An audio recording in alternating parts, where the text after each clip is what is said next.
anna Rasulullah sallallahu alaihi wasallam qala, sungguhnya Rasulullah SAW berkata,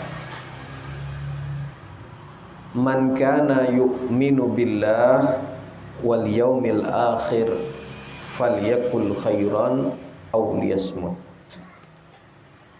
Mungkin hadis ini sudah biasa kita dengar, ya, disampaikan oleh para habaib, para kiai, para ustadz. Apa kata Rasulullah SAW?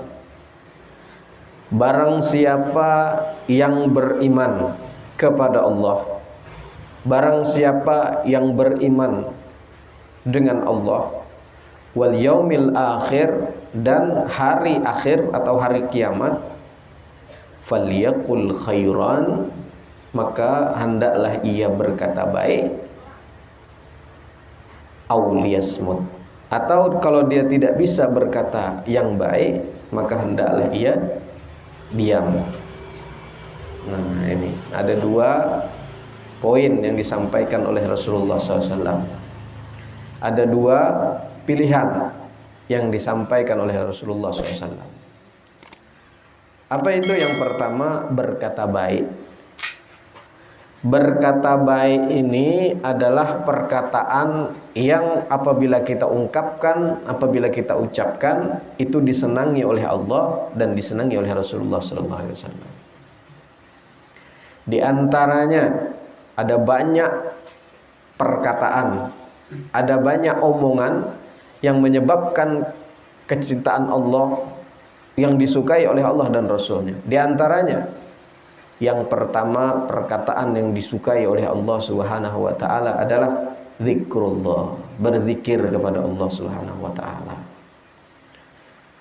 Jadi zikir, menyebut nama Allah, mengagungkan Allah, mengingat Allah, itu adalah sebuah perkataan atau kata-kata yang disenangi oleh Allah Subhanahu wa taala. Zikir adalah bukti seorang itu cinta kepada Allah Subhanahu wa taala. Jadi kalau orang itu benar-benar mengingat Allah, bukankah orang itu kalau dia selalu menyebut orang itu kalau mencintai sesuatu, dia akan senang menyebut sesuatu itu. Kita kalau mencintai sesuatu, ketika kita mendengar aja orang yang kita cintai itu disebut, senang kita. Dan biasanya kita suka menyebut-nyebutnya. Nah, begitu juga tanda orang itu suka dan cinta kepada Allah Subhanahu wa taala, dia senang menyebut-nyebut Allah, yaitu dengan zikrullah. Setiap kejadian yang terjadi selalu ia kembalikan dan selalu ia teringat kepada Allah Subhanahu wa taala. Kalau dia mendapatkan kenikmatan, maka dia akan sebut alhamdulillah. Ini zikir namanya tuh. Alhamdulillah tuh, kalimat alhamdulillah tuh zikrullah, mengingat kepada Allah Subhanahu wa taala ketika dia dalam keadaan senang, ketika dia dalam keadaan mendapatkan anugerah, mendapatkan kebaikan-kebaikan daripada Allah Subhanahu wa taala, mendapatkan nikmat daripada Allah Subhanahu wa taala.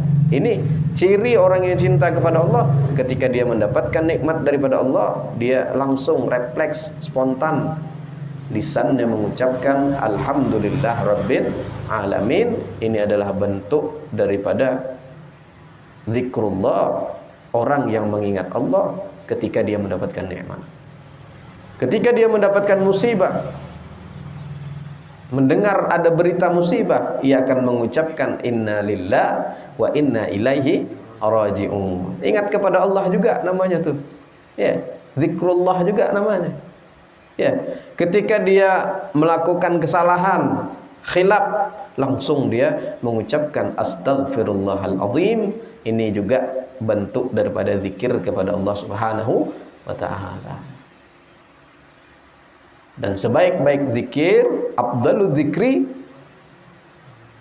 la ilaha illallah. Dan sebaik-baik zikir kepada Allah adalah mengucapkan kalimat la ilaha illallah.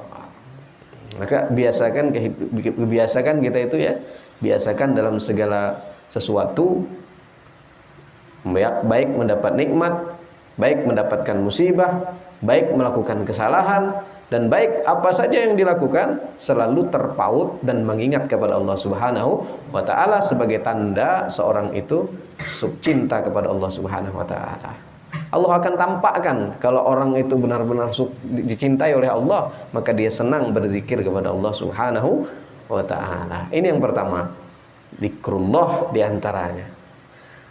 Ada lagi perkataan baik itu sholawat kepada Rasulullah SAW. Omongan, kalimat, kata-kata yang baik itu adalah senang bersolawat kepada Rasulullah SAW. Orang yang senang bersolawat kepada Rasulullah SAW itu tanda, ya. Kalau orang itu suka menyebut nama Allah, biasanya orang suka menyebut, kalau orang cinta atau suka kepada sesuatu, maka dia senang menyebut-nyebutnya. Orang suka dan cinta kepada Allah, dia senang berzikir dan menyebut-nyebut nama Allah. Orang cinta senang kepada Rasulullah, dia suka bersolawat kepada Rasulullah Sallallahu Alaihi Wasallam. Dengar orang bersolawatan tuh suka, ya. Dengar aja terdengar lewat, ada dengar solawat, orang lagi bersolawat, senang dia. Itu menandakan bahwa hatinya dicintai oleh Rasulullah SAW. Tergerak hatinya, senang, suka, walaupun dia tidak bersolawat. Apalagi kalau dia ikut serta bersolawat, melantunkan solawat, memuji Rasulullah SAW, ini tambah lagi bahwa beliau adalah orang-orang yang ditakdirkan oleh Allah Subhanahu Wa Taala terpilih menjadi orang yang dicintai oleh Rasulullah Sallallahu Alaihi Wasallam. Jadi jangan dianggap remeh, jangan dianggap biasa orang yang suka bersolawat, ya. Walaupun dia tidak sempurna menjalankan sunnah Rasulullah SAW, tapi dia senang bersolawat, ini sudah luar biasa. Bersolawat itu sendiri adalah perintah daripada Allah Subhanahu wa Ta'ala. Nah, jadi yang kedua, tanda perkataan yang baik diantaranya adalah bersolawat kepada Rasulullah Sallallahu Alaihi Wasallam. Kemudian yang selanjutnya apalagi diantaranya perkataan yang baik itu perkataan yang apabila dia katakan itu mengandung hikmah, atau perkataan itu bisa si pendengar yang mendengarkan perkataan kita itu bertambah ilmunya. Bertambah ilmunya. Setiap kali bercakap dengan dia, pokoknya aku kalau bercakap dengan kawan tuh selalu ada tambahan. Selalu ada dapat ilmu yang baru, selalu dapat wawasan yang baru. Nah, ini perkataan yang begini yang namanya perkataan bermanfaat namanya. Ini juga perkataan yang disukai oleh Allah Subhanahu wa taala dan disukai oleh Rasulullah sallallahu alaihi wasallam. Setiap perkataan yang kita dengar menyebabkan kita itu termotivasi, terdorong untuk melakukan amal soleh atau ibadah kepada Allah Subhanahu wa taala. Perkataan yang keluar dari lisan kita itu menyebabkan orang yang mendengarnya menjadi terdorong untuk melakukan ibadah, untuk melakukan kebaikan-kebaikan, untuk melakukan amal saleh. Apabila kita mampu mengeluarkan kalimat-kalimat yang baik-baik sehingga orang terdorong untuk melakukan kebaikan, melakukan ibadah dan amal tadi, maka itu termasuk di dalam perkataan yang baik tadi itu. Kan tadi hadis pertama, kalau engkau mengaku beriman kepada Allah dan hari akhir, hendaklah engkau berkata baik. Nah, berkata baik. Mampu kita berkata baik? Mampu tak? Mampu kita berzikir kepada Allah. Sering-sering berzikir kepada Allah. Sering-seringlah bercakap, jangan berdiam. Ya. Kalau kita mampu bercakap, berzikir kepada Allah, sering-sering. Kalau kita mampu bersolawat kepada Rasulullah, sering-sering. Kalau kita mampu ketika kita berbicara, orang terdorong untuk melakukan ibadah, melakukan kebaikan. Ketika kita berbicara mampu menjadi nasihat untuk orang, ya, yang salah bisa merasa kesalahannya dan memperbaiki diri, maka teruskan. Ya.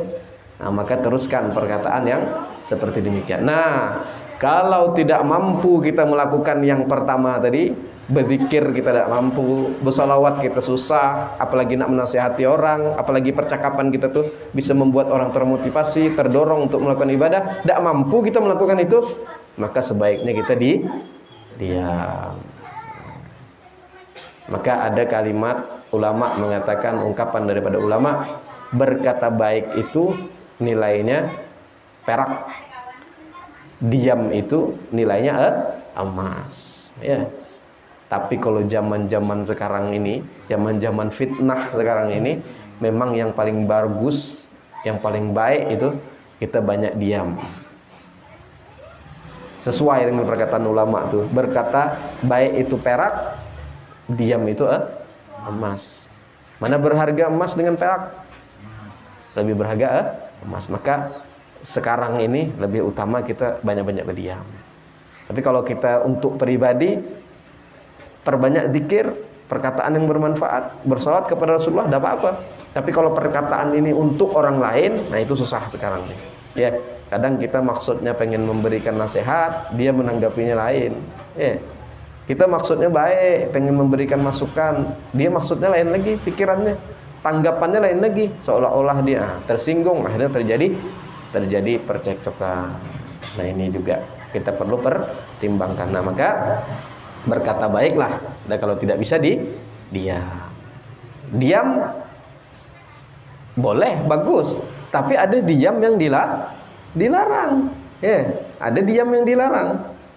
Orang bertanya, datang ke rumah kita punya ilmu, orang bertanya masalah hukum, Ustadz, atau kau kan pernah mondok nih, berapa lama? Aku tidak tahu nih, kalau mandi junub tuh macam mana caranya? Nah, datang ke rumah kita begitu, nanyakan gitu kayak kita. Kita tahu nih, kemudian kita berdiam. Nah, ini diam yang salah. Salah gitu kita diamkan. Aku nih dosa lah menjelaskan, dosa lah aku bercakap. Padahal kita tahu nih, bisa kita menjelaskan. Tapi kita tidak mau menjelaskan. Kenapa? Nanti aku kalau menjelaskan nanti dibilangnya sok-sok pintar pula, dibilangnya sok-sok alim pula, dibilangnya macam-macam pertimbangannya. Nah, ini salah. Kalau kita mampu, kita punya ilmunya, ada orang bertanya masalah yang seperti demikian itu wajib kita bercakap.